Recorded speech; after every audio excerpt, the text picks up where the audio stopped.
വ്യത്യസ്തമായ ഭക്ഷ്യ വിഭവങ്ങളുമായി കോഴിക്കോട് മാവൂരിലെ ഭക്ഷ്യമേള. മേളയുടെ ഭാഗമായി നടന്ന പാചക മത്സരത്തിൽ നിരവധി പേർ പങ്കെടുത്തു.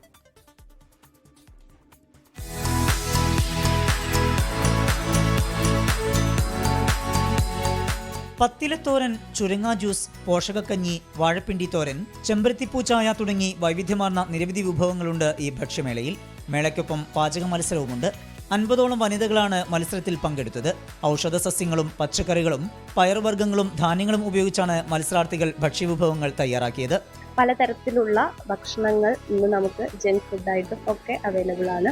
അപ്പോൾ അതിൽ നിന്നും നമ്മുടെ പ്രകൃതിയോട് ഇണങ്ങിച്ചേർന്നിട്ട് എന്തൊക്കെ തരത്തിലുള്ള പച്ചിലകളായാലും നമുക്ക് വലിയ പ്രിപ്പറേഷനോ ബേക്കിങ്ങോ ഒന്നും അല്ലാത്ത രീതിയിൽ ആർട്ടിഫിഷ്യൽ അല്ലാത്ത നാച്ചുറലായിട്ട് പ്രകൃതിയോട് ചേർന്ന് ഭക്ഷണങ്ങൾ എത്രത്തോളം നമുക്ക് ജനങ്ങളിലേക്ക് എത്തിക്കാൻ പറ്റും, അതിനൊക്കെ വേണ്ടിയിട്ടാണ് നമ്മുടെ ആ ഒരു ഉദ്ദേശം മുന്നിൽ നിർത്തിയിട്ടാണ് ഈ ഭക്ഷണ പ്രതിയാനുമായി നിരവധി പേർ എത്തിയിരുന്നു. പണ്ട് ഉപ്പയമ്മയൊക്കെ പറഞ്ഞു കേട്ടിട്ടുള്ള പല പല ഐറ്റംസ് ഉണ്ടായിരുന്നു. എൻ്റെ അഭിപ്രായത്തിൽ ഇനിയും ഇതുപോലുള്ള ഫുഡ് ഫെസ്റ്റുകൾ ഉണ്ടാവണമെന്നാണ്. കാരണം ഇനി വരുന്ന തലമുറയ്ക്ക് നല്ല ഒരു ഐറ്റംസ് നമുക്ക് എന്ത് ചെയ്യാൻ പറ്റും, കാണിച്ചു കൊടുക്കാൻ പറ്റും. മാവൂർ ഗവൺമെന്റ് ആയുർവേദ ആശുപത്രിയുടെയും ICDSന്റെയും നേതൃത്വത്തിലാണ് ഭക്ഷ്യമേള സംഘടിപ്പിച്ചത്.